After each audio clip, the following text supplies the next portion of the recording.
मैं डॉक्टर दीप्ति जायसवाल, इतिहास विभाग, ख्वाजा मोइनुद्दीन चिश्ती विश्वविद्यालय से हूँ और मैं अपने इस वीडियो में पुराने वीडियो के क्रम में ही बात करूँगी और गांधी जी द्वारा जो असहयोग आंदोलन चलाया गया था उसके बाद जो प्रमुख दूसरा जन आंदोलन प्रारंभ किया गया उनके द्वारा, वो सविनय अवज्ञा आंदोलन था। तो सविनय अवज्ञा आंदोलन, जिसे हम सिविल डिसओबीडियंस मूवमेंट या नागरिक अवज्ञा आंदोलन के रूप में भी जानते हैं, और जिसका प्रारंभ या जिसकी रूपरेखा लाहौर के अधिवेशन में 1929 में तैयार हुई थी, प्रस्ताव इसके संदर्भ में पास हुए थे और गांधी जी को ये अधिकार दे दिया गया था कि वो इस संदर्भ में अपना जो मंतव्य है, वो अधिकार है, उसके अनुसार वो काम या निर्णय ले सकते हैं। तो साबरमती आश्रम में 11 फरवरी 1930 को ये गांधी जी द्वारा निर्णय लिया गया कि वो नागरिक अवज्ञा आंदोलन प्रारंभ करेंगे। लेकिन इसके पूर्व ही उन्होंने उस समय के तत्कालीन वायसराय लॉर्ड इरविन को कुछ प्रमुख मांगे भारतीय हितों के संदर्भ में, भारतीय स्वतंत्रता आंदोलन के संदर्भ में भेजी थी, जिसमें मुख्य रूप से लगान की दरों में कटौती की मांग की गई थी, सेना और सिविल सर्विस के जो खर्चे थे उनमें कटौती की मांग की गई थी, रुपए की विनिमय दर को कम करने की मांग की गई थी, जो इसका मूल्य उन्होंने 1 शिलिंग 4 पैसे के बराबर करने की मांग की थी। इसके अलावा जो प्रमुख मांग थी वो थी नमक की सरकारी इजारेदारी और नमक कर को समाप्त करने की मांग, जिसके अनुसार नमक बनाने पर पूरी तरीके से सरकारी नियंत्रण था और किसी भी भारतीय को नमक बनाने का अधिकार नहीं था। तो ये एक प्रमुख 11 प्रमुख मांगों में एक प्रमुख मांग ये भी थी। लेकिन इरविन ने गांधी जी की इन मांगों के संदर्भ में कोई निर्णय नहीं लिया और अपना जो जवाब था वो गांधी जी को भेजा। तो गांधी जी को जब वो इरविन का जवाब हासिल हुआ तो उन्होंने उसमें अपना एक वक्तव्य दिया कि मैंने तो रोटियां मांगी थी, लेकिन मुझे इसके बदले पत्थर मिले। तो इस के बाद जब कोई प्रॉपर उनको एक रेस्पॉन्स इरविन की तरफ से नहीं मिला, तो उन्होंने इस 11 मार्च को अपना जो एक निर्णय था उसको एक स्थायी रूप दिया और 12 मार्च को साबरमती आश्रम से करीब 78 सत्याग्रहियों के साथ अपनी यात्रा नमक कर के विरोध में प्रारंभ की और करीब 241 मील की यात्रा पूरी करने के बाद भारत के पश्चिमी तट पर एक गांव है डांडी, वहां तक उन्होंने वो यात्रा कंप्लीट की और 6 अप्रैल 1930 को सुबह समुद्री स्थान पर पहुंचकर उन्होंने नमक हाथ में लिया और बनाकर इस सविनय अवज्ञा आंदोलन का प्रारंभ किया। अब इस सविनय अवज्ञा आंदोलन का जब प्रारंभ हुआ तो इसके संदर्भ में ये नहीं था कि केवल हम एक सीमित क्षेत्र में इस आंदोलन को देख रहे हैं। ये आंदोलन संपूर्ण भारत में फैला और तमिलनाडु में उनके श्री राजगोपालाचारी जी ने उस वेदारण्य तक एक यात्रा प्रारंभ की, जैसे गांधी जी ने डांडी तक की यात्रा की और नमक कर को तोड़ा। और इसके अलावा भारत के अन्य प्रमुख हिस्सों में जैसे कि उड़ीसा, मालाबार, केरल और असम के सलहट के क्षेत्र में, बंगाल के नोआखली के क्षेत्र में भी इस आंदोलन का प्रारंभ हुआ। इसके अलावा हम एक प्रमुख आंदोलन का हिस्सा देखते हैं पश्चिमोत्तर भारत में, खान अब्दुल गफ्फार खां के नेतृत्व में, जो गांधी जी के सहयोगी और अनन्य मित्र थे और उन्होंने भी गांधी जी के समर्थन में और सविनय अवज्ञा आंदोलन को पूरी तरीके से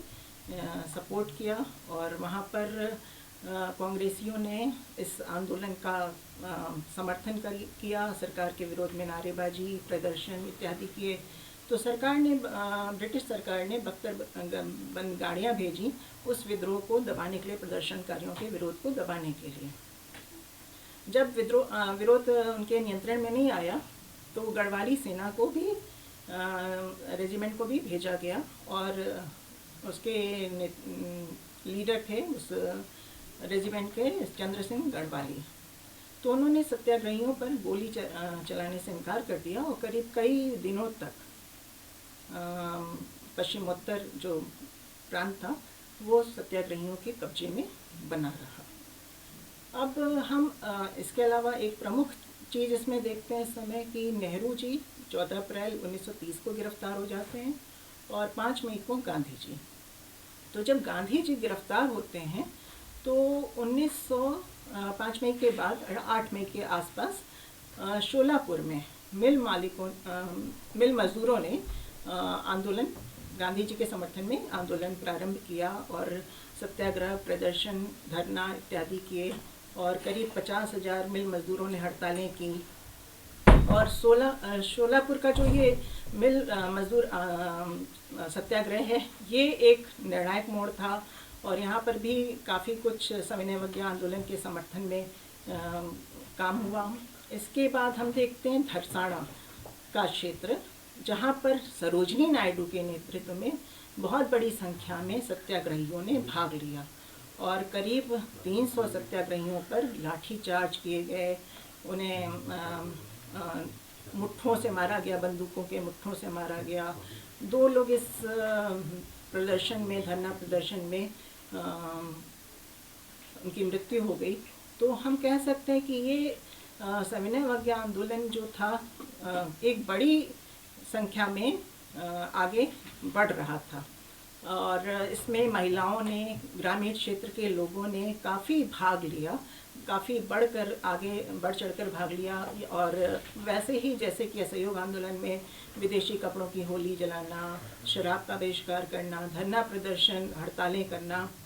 ये सब उनके आंदोलन के हथियार थे, आंदोलन के तरीके थे जिसके द्वारा वो आंदोलन को आगे बढ़ा रहे थे। और इसके अलावा हम ये भी कह सकते हैं कि सविनय अवज्ञा आंदोलन में जो नमक कर को तोड़ना था, लेकिन जहाँ नमक कर को हम नहीं तोड़ सकते थे वहाँ पर कुछ अन्य प्रमुख करों को न देकर भी इस आंदोलन का समर्थन किया गया। जैसे बिहार में चौकीदारी कर की जो प्रथा थी उसकी ना अदायगी प्रारंभ की गई और मुख्य रूप से मुंगेर, भागलपुर इत्यादि क्षेत्रों में इस कर के विरोध में प्रदर्शन और हड़तालें की गई और कर नहीं अदा करने की बात की गई।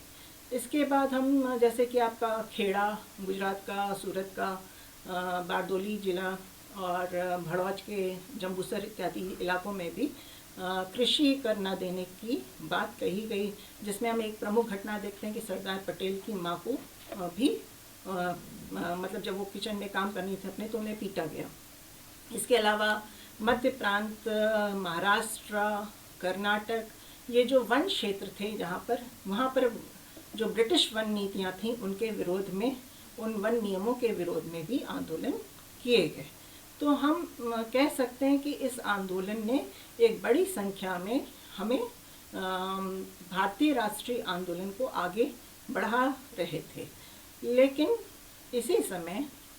क्योंकि हम देखते हैं कि सविनय अवज्ञा आंदोलन तेज़ी से बढ़ रहा है और जो साइमन आयोग 1927 में आया था उसके रिकमेंडेशंस को फॉलो करने के लिए गोलमेज सम्मेलन का आयोजन ब्रिटिश सरकार द्वारा की जाने की बात